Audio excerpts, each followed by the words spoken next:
Hey everyone, I just stumbled over something very interesting, a new study that shows something about Yellowstone that we didn't know before.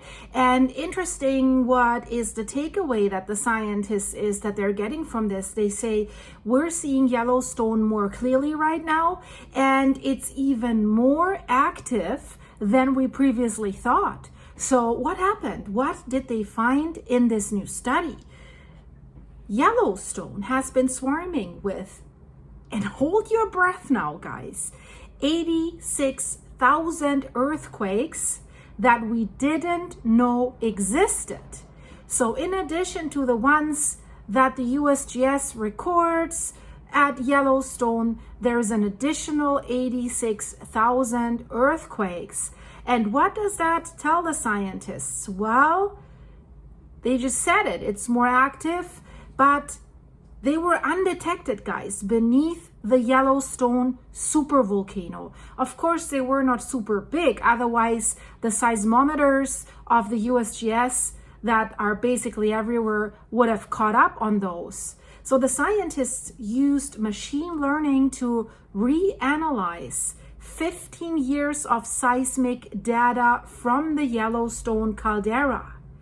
And they found over 86,000 previously undetected earthquakes in these data.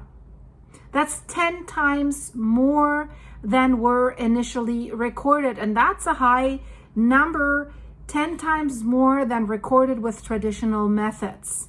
Most of these quakes, also that is interesting, weren't isolated.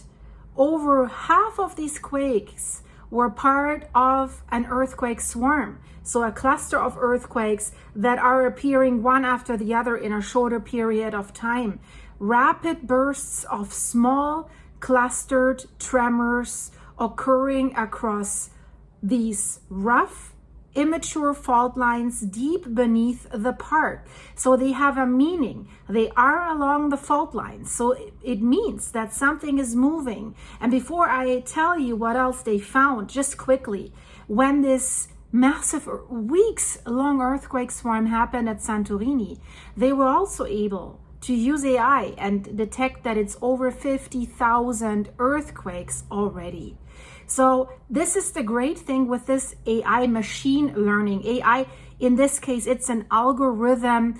An algorithm is basically a to-do list. So they're telling this algorithm, please look at even the smallest tremors, the ones that we might have caught or recorded. And if you look at the lines, if you look at the data, as this new technology is so fast, they can process a lot of data in a very, very short time. So what this to-do list told the machine, look for patterns. You know, this is a tiny earthquake. Look in the data 15 years back. Do you find something like that again? No human can do that. So they can analyze the smallest, tiniest changes, and that's how they detected these earthquakes. So if I say they're using AI, it's not, yes, artificial intelligence, but it is an algorithm that was told to look for certain patterns. So interesting is that so many of these quakes weren't isolated, because a cluster swarm gives it more meaning. Something must have happened at these faults in these areas where they detect these earthquakes. And that will also help. They just by surprise, they didn't know, they discovered a new clear blue pool at Yellowstone. I have reported about this. That must have originated through several smaller Phreatic eruptions, probably starting last year, November, December. So this tells you they clearly have not 100% surveillance of Yellowstone. It surprises them day by day. Last year and this year with these Phreatic eruptions, last year was bad because tourists were so close, they were running away. Even these wooden pathways were destroyed. This was risky. Someone could have been injured. So you can never be 100% sure that you definitely know what's going on at Yellowstone. They're very, very far from knowing what's going on in Yellowstone. But since they learned where these clusters were, they can look at the locations of these clusters and can look, is there something? Is there a fault line?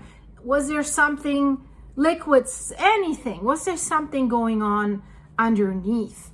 And the interesting thing of these rapid bursts of small clustered tremors across these immature fault lines beneath the parks, these swarms, they do not follow the normal rules, like the normal, usual, we have a main shock, we have an aftershock pattern, while like we have a big shock in between. Like we have, for example, several 4 magnitude 5s, then we have a 6, and after that we have 3s and 4s. So we know the biggest one is the main shock. So that's not the case with these earthquake swarms. Instead of this clear main shock aftershock pattern, they spread through underground systems, and this is how the scientists call it, like a chain reaction. And that is interesting. So they're spreading like a chain reaction, driven by, I just suspected it, shifting fluids and subtle stress changes. Stress changes so minor that the instruments on top of Yellowstone were not able to detect them. But this can be crucial. And I hope, I'm waiting for this. I said it last time. Why don't they use something like this at the Supervolcano Campi Flegrei in Naples? That is basically the highest densely populated volcano ever. People live on it right away. They're looking at the fumaroles. It has increased activity. More and more scientists are warning something could happen. And I haven't heard that they have used this. It's highly, highly surveilled by the INGV and the Vesuvius Observatory. There's news, big studies. Check them in the end screen. But let's get back to these moving earthquake swarms. So they appear suddenly as a cluster. It seems shifting fluids, subtle stress changes in fault lines. Shifting fluids doesn't have to be magma, can be hydrothermal system, gases, fluids, heated water, but of course, something's causing this movement, and it is a supervolcano with a magma chamber. And we also know, I've reported about this in another video, I'll put it in the end screen, the magma chamber is moving. So should there be a potential eruption, which is not in the cards as of right now, the location where this eruption will probably take place has shifted from the original location where they thought it might come from. So the AI models also analyzed, and they call this the fractality of the faults. How fragile, how fractured are they? This is a measure of how irregular or chaotic the fault structures are. This is very, very interesting to learn about this. That offers new insight into this unique geology beneath Yellowstone. But unlike these stable fault systems, like especially in Southern California, San Andreas Fault, the fault lines that we're seeing at Yellowstone, they're different. They're way younger, they're more discorded, and likely more influenced by underground water and other high-risk zones. That is different than the San Andreas Fault.